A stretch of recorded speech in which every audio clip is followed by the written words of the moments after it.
জাতীয় থেকে আন্তর্জাতিক প্রান্তিক জনপদ থেকে নগর চারপাশে ঠিক কি ঘটছে এই মুহূর্তে তা নিয়ে এখন চারদিক আপনার সঙ্গে আছি আজহার লিমন।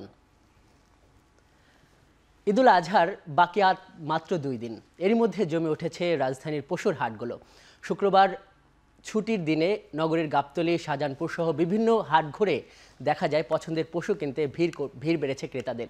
তবে তারা বলছে গেলবারের চেয়ে দাম কিছুটা বেশি। অন্যদিকে ব্যাপারীরা বলছেন হাটে কোরবানির পশুর সরবরাহ পর্যাপ্ত, কিন্তু গোখাদ্যের দাম বৃদ্ধি ও পরিবহন খরচের কারণে দাম কিছুটা বাড়তি। উচ্চ মূল্যের কারণে মাঝারি ও ছোট গরুর চাহিদাই বেশি দেখা গেছে হাটগুলোতে।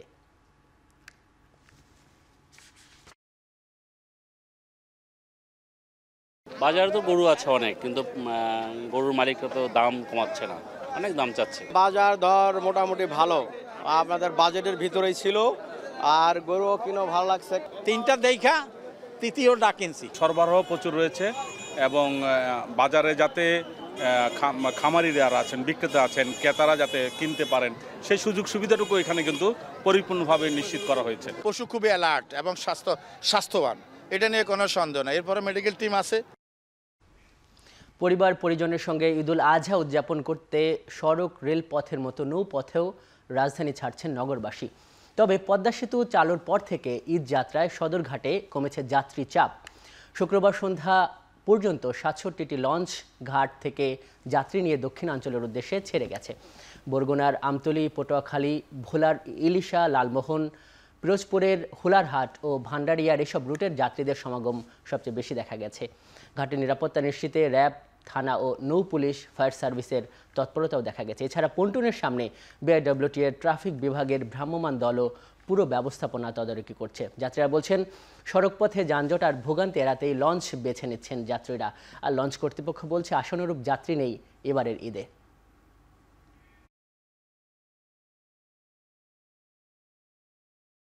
সড়কের ঝামেলা, আমি অ্যাম্বুলেন্সে যাওয়ার সময় চেষ্টা করছি, এখন সড়কের অবস্থা খারাপ, ঝামেলা, এই জন্য আমি লঞ্চ চাইছি।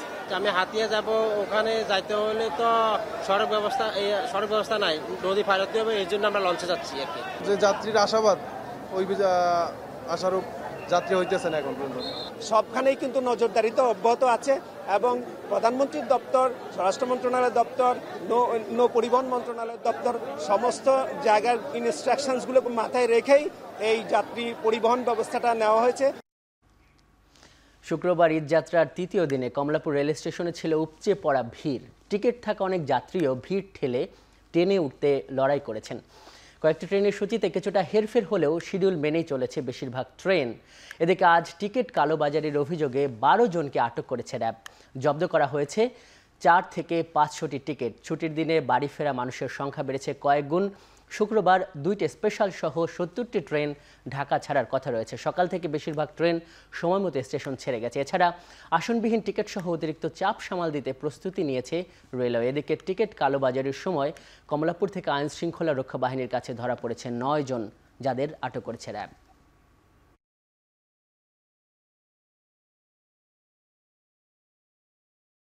ঈদে বাড়ি যাইতেছে, ভালো লাগতেছে, এটুকুই। সব মিলিয়ে বাসার সঙ্গে ঈদ করতে পারবো।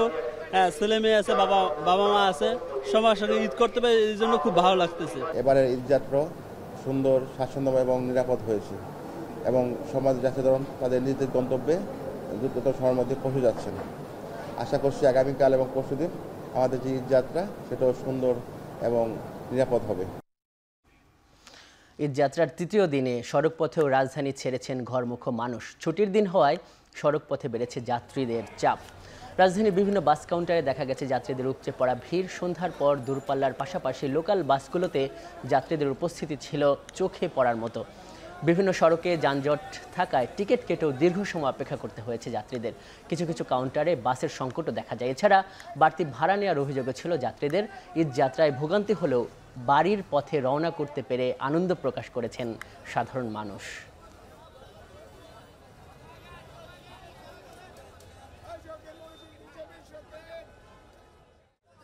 ঈদের সময় সব সময় নাই, একটু ভাড়া বেশি নেয়, এটা আসলে আমরা দিয়ে এইভাবেই যাই। আমি প্রায় 1.5 মাস পরে বাড়িতে যাচ্ছি আর খুবই এক্সাইটেড।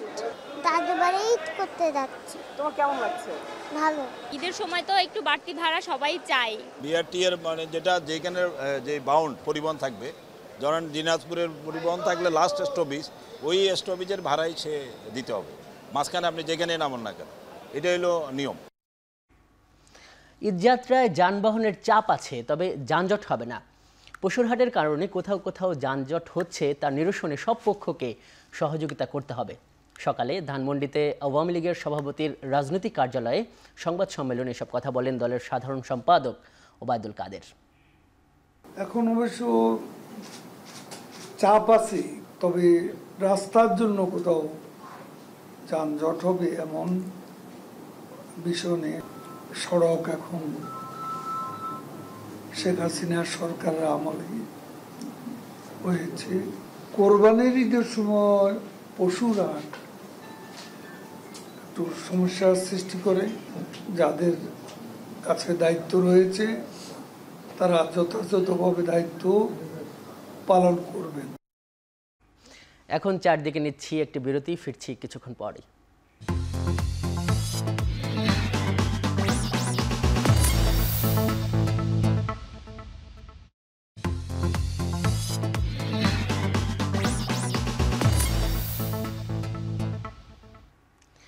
বিরতি শেষে ফিরে এলাম, দেখছেন এখন চারদিক। ঈদ ঘিরে চট্টগ্রামের মশলার বাজারে বেচাকেনা বেড়েছে 3 থেকে 4 গুণ। চাহিদার সঙ্গে পাল্লা দিয়ে বেড়েছে দামও। সপ্তাহের ব্যবধানে কেজি প্রতি এলাচের দাম বেড়েছে 300 টাকা। বর্তমানে এলাচ বিক্রি হচ্ছে 3800 থেকে 4200 টাকা। এছাড়া জিরা বিক্রি হচ্ছে 780 থেকে 1000 টাকা কেজি দরে। এদিকে 1800 টাকা কেজি দরে ক্রেতাদের কিনতে হচ্ছে লবঙ্গ। এছাড়া দারুচিনি, গোলমরিচ, ধনিয়া, আদা, রসুন ও পেঁয়াজের দামও বেড়েছে কেজিতে 50 টাকা পর্যন্ত। ক্রেতারা বলছেন, বাজার মনিটরিং না করায় চাহিদাকে পুঁজি করে দাম বাড়াচ্ছেন বিক্রেতারা।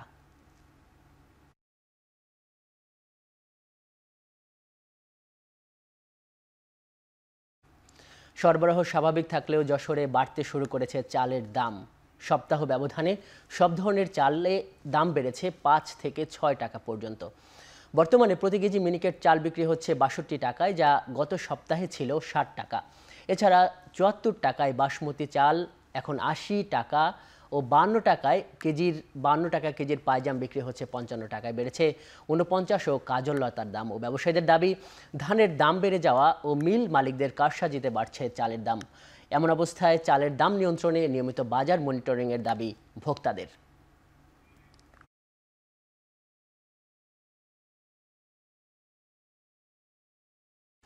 এদিকে বরিশালে বেড়েছে সবজির দাম। সপ্তাহের ব্যবধানে কেজিতে 40 থেকে 50 টাকা বাড়িয়ে সবজি বিক্রি করছেন খুচরা ব্যবসায়ীরা। তবে শসা, টমেটো ও গাজর সহ সালাদ জাতীয় সবজির দাম বেড়েছে সব থেকে বেশি। ঈদের আগে দাম কমার সম্ভাবনা নেই বলছেন বিক্রেতারা। বন্যায় সবজির ক্ষেত নষ্ট হওয়ায় বাড়তি দাম বলছেন বিক্রেতারা। এছাড়া চড়া দামে বিক্রি হচ্ছে মাছও। আকার ও প্রকারভেদে 50 থেকে 200 টাকা পর্যন্ত বেড়েছে মাছের দাম। তবে ঈদ সামনে রেখে মানিকগঞ্জে কমেছে মাংসের দাম। গরু মহিষের মাংস 50 টাকা কমে বিক্রি হচ্ছে 700 টাকায়। তবে আগের দামে বিক্রি হচ্ছে খাসির মাংস।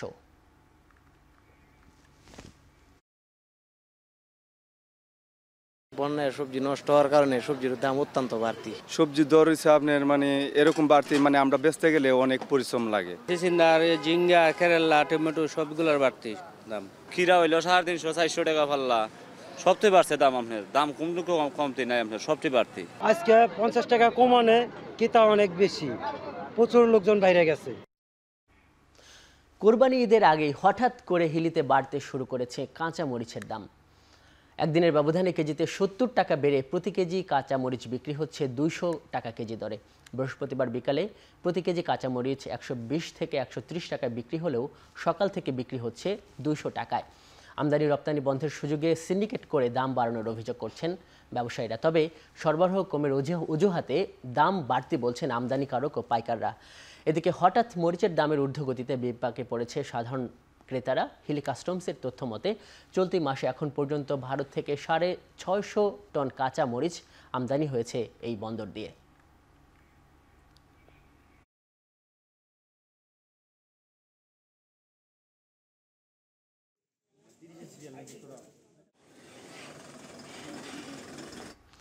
ঈদুল আজহা উপলক্ষে এবার 7 দিন বন্ধ থাকবে 4 দেশীয় স্থলবন্দর বাংলা বান্ধার আমদানি রপ্তানি কার্যক্রম। আগামী 15 থেকে 21 জুন পর্যন্ত আমদানি বন্ধ রাখার সিদ্ধান্ত নিয়েছে বাংলা বান্ধা আমদানি রপ্তানিকারক গ্রুপ। ভারত, নেপাল ও ভুটানের সঙ্গে পণ্য আমদানি এবং রপ্তানি বন্ধ থাকলে ইমিগ্রেশন চেকপোস্ট দিয়ে পাসপোর্টধারী যাত্রীদের পারাপার স্বাভাবিক থাকবে। 22 জুন থেকে আবার বন্দরের কার্যক্রম পুরোদমে স্বাভাবিক হবে।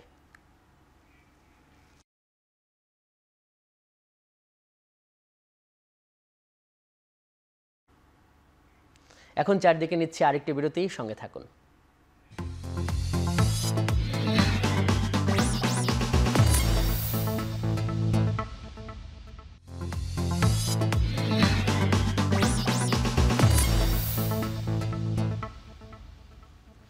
বিরতি শেষে ফিরে এলাম, দেখছেন এখন চারদিক। শুরু হলো চলতি বছর পবিত্র হজের মূল আনুষ্ঠানিকতা। 8 জিলহজ শুক্রবার ভোরেই তাবর শহর মিনায় পৌঁছেছেন অনেক মুসল্লি। তবে বৃহস্পতিবার রাতেই মক্কা থেকে ইহরামের কাপড় পরে মিনায় রওনা হন হজযাত্রীরা। পরদিন ভোর পর্যন্ত চলবে মিনায় অবস্থান। 9 জিলহজ শনিবার যাবেন আরাফার ময়দানে, সম্পূর্ণ করবেন হজের মূল আনুষ্ঠানিকতা। এরপর রোববার মিনায় ফিরে শয়তানের উদ্দেশ্যে পাথর ছুঁড়ে আল্লাহর উদ্দেশ্যে পশু কোরবানি, মাথা মুন্ডন এবং তাওয়াফ সম্পন্ন করবেন। সবশেষে কাবা শরীফে বিদায়ী তাওয়াফের মধ্য দিয়ে শেষ হবে হজের আনুষ্ঠানিকতা। এবার বিশ্বের 180টির বেশি দেশের প্রায় 20 লাখ মানুষ হজ ব্রত পালন করছেন।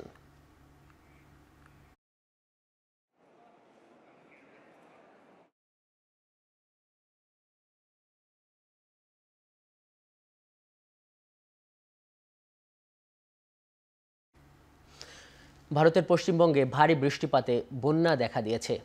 রাজ্যের পূর্বাঞ্চলের কালিম্পংয়ে বৃষ্টিতে উপড়ে গেছে সড়কের গাছ, ক্ষতিগ্রস্ত হয়েছে রাস্তাঘাট, বসতবাড়ি। অনেক স্থানীয় বাসিন্দাদের সব কিছুই বন্যার পানিতে ভেসে গেছে। ভারতের পাহাড়ি এলাকাগুলোতে চলতি বছর মৌসুমে বৃষ্টির কারণে সৃষ্টি হয়েছে ভয়াবহ বন্যা ও ভূমিধস। অথচ এশিয়ার এই দেশের অন্যান্য অঞ্চল মোকাবেলা করছে স্মরণকালের সবচেয়ে ভয়াবহ তাপপ্রবাহ। জলবায়ু পরিবর্তনের কারণে এত বৈরী আবহাওয়া পরিস্থিতির সম্মুখীন হচ্ছে ভারত।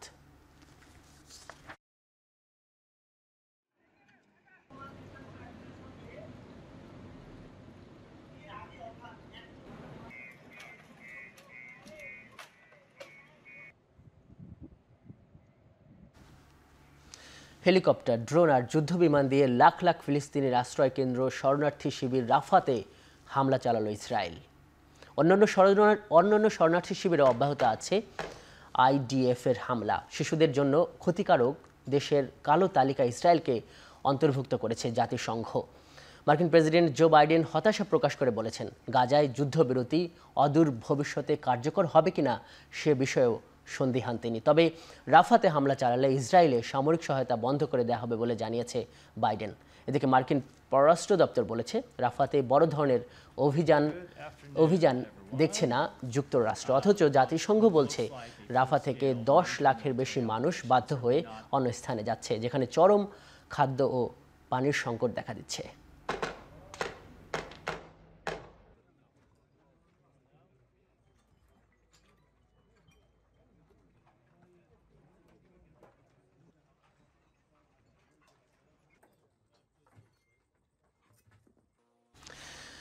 লোহিত ও আরব সাগরে আবারও 3টি জাহাজ লক্ষ্য করে হামলা চালিয়েছে ইয়েমেনের হুতি বিদ্রোহীরা। হামলার দায় স্বীকার করেছে হুতি গোষ্ঠীটি। টেলিভিশনে প্রচারিত বিবৃতিতে হুতিদের সামরিক মুখপাত্র ইয়াহিয়া সারিয়া জানান, ব্যালিস্টিক ও নেভাল মিসাইল এবং ড্রোন ব্যবহার করে হামলাগুলো চালানো হয়েছে। গাজায় আগ্রাসন বন্ধের লক্ষ্যে প্রায় 8 মাস ধরে বাণিজ্যিক জাহাজে হামলা চালিয়ে আসছে হুতিরা। গাজার ওপর থেকে অবরোধ তুলে নিতে ইসরায়েলকে বাধ্য করতেও বিশ্ব নেতাদের প্রতি আহ্বান জানাচ্ছে ইরান সমর্থিত এই বিদ্রোহী গোষ্ঠীটি।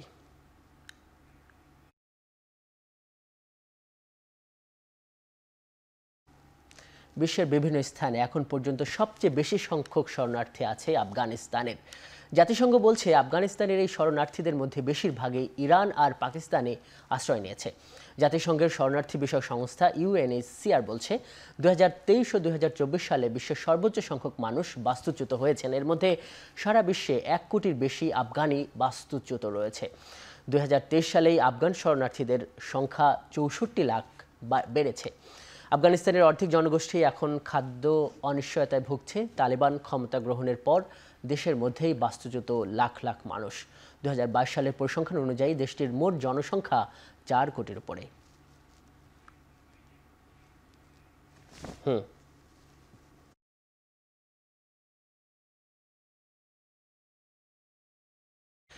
কয়েকদিনের মধ্যে উত্তর কোরিয়া সফরে যাবেন রুশ প্রেসিডেন্ট ভ্লাদিমির পুতিন।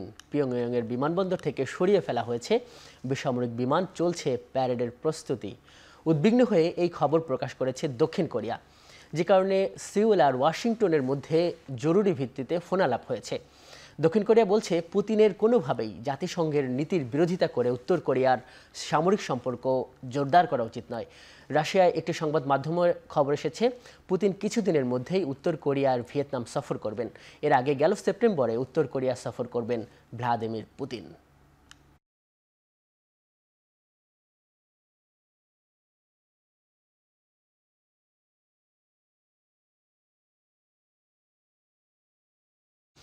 আগ্নেয়াস্ত্র আইন লঙ্ঘনের মামলায় দোষী সাব্যস্ত ছেলে হান্টার বাইডেনের কারাবাস ঠেকানোর চেষ্টা করবেন না মার্কিন প্রেসিডেন্ট জো বাইডেন। ছেলের সাজা কমাতে প্রেসিডেন্ট হিসাবে নিজের ক্ষমতাও ব্যবহার করবেন না বলে ঘোষণা করেছেন তিনি।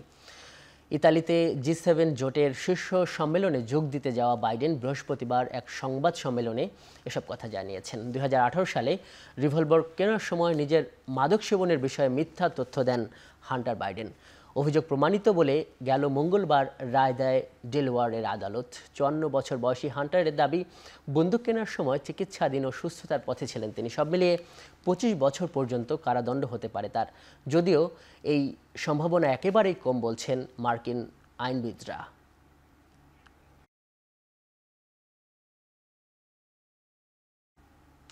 ছয় জানুয়ারির দাঙ্গার 3.5 বছর পর প্রথমবারে ক্যাপিটল হিলে পা রাখলেন সাবেক মার্কিন প্রেসিডেন্ট ডোনাল্ড ট্রাম্প। নিজ দল রিপাবলিকান পার্টির নেতাদের সঙ্গে সাক্ষাৎ করতে সেখানে যান তিনি। যুক্তরাষ্ট্রের 2020 সালে নির্বাচনে পরাজয়ের পর মার্কিন কংগ্রেসে নজিরবিহীন হামলা চালায় ট্রাম্প সমর্থকরা। সমর্থকদের উস্কানোর অভিযোগে দলের ভেতরেই তোপের মুখে পড়েন ট্রাম্প। তবে শুক্রবার ক্যাপিটল হিলে দলের প্রতি ঐক্যের বার্তা দেন নভেম্বরে প্রেসিডেন্ট নির্বাচনের সম্ভাব্য রিপাবলিকান প্রার্থী ট্রাম্প। যে কোনো মূল্যে দলের মধ্যকার বিভেদ মেটানোরও আশ্বাস দেন তিনি। এদিন 200 ব্যবসায়ী নেতাদের একটি সংগঠনের সঙ্গেও কথা বলেন ট্রাম্প।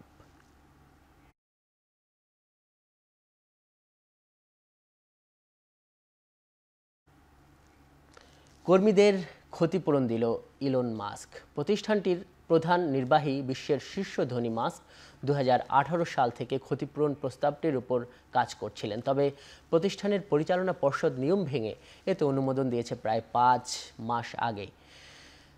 এই প্রস্তাবটি ডেলওয়ারের একটি আদালত বাতিল করেছে। টেক্সাসের অস্টিনে বৃহস্পতিবার টেসলার বার্ষিক সম্মেলনে ভোটে পাশ হওয়া সংশোধিত প্রস্তাব আদালতের রায়ের সঙ্গে সাংঘর্ষিক নয় বলে জানানো হয়েছে। এ খবরে পুঁজিবাজারে টেসলার শেয়ার দর বেড়েছে প্রায় 3%।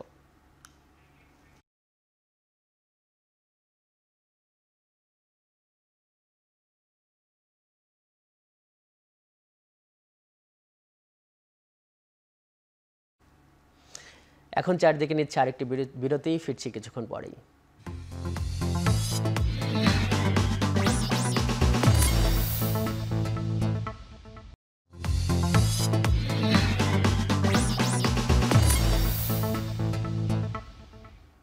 বিরতি শেষে ফিরে এলাম, দেখছেন এখন চারদিক। খেলাধুলা প্রসঙ্গ। লর্ডার হিলে বৃষ্টি ও ভেজা মাঠের কারণে পরিত্যক্ত ঘোষণা করা হয়েছে যুক্তরাষ্ট্র ও আয়ারল্যান্ডের ম্যাচটি। এ ম্যাচে পাওয়া 1 পয়েন্ট নিয়ে প্রথমবার বিশ্বকাপ খেলতে সেই সুপার 8-এ চলে গেছে যুক্তরাষ্ট্র। ম্যাচ পরিত্যক্ত হওয়ায় যুক্তরাষ্ট্রের ঝুলিতে রয়েছে 5 পয়েন্ট। ফ্লোরিডার লর্ডার হিলে গুরুত্বপূর্ণ এই ম্যাচের আগেই হানা দিয়েছিল বৃষ্টি। বাংলাদেশ সময় রাত 8টায় টস হওয়ার কথা ছিল। ভেজা মাঠে খেলা শুরু করা যাবে না বলে সময় মতো টস হয়নি। আম্পায়ারদের সবশেষ পর্যবেক্ষণে নিশ্চিত হয়েছে বাংলাদেশ সময় রাত 12টা 15-র মধ্যে মাঠ প্রস্তুত হলে 5 ওভারের ম্যাচে মুখোমুখি হওয়ার কথা থাকলেও আবারও হানা দেয় বজ্রসহ বৃষ্টি। আর এরপরই পরিত্যক্ত ঘোষণা করা হয় ম্যাচটি। এর ফলে সুপার 8 থেকে ছিটকে পড়ল পাকিস্তান। নিজেদের শেষ ম্যাচে আইরিশদের হারালেও 4 পয়েন্টের বেশি তুলতে পারবে না বাবর আজমের দল।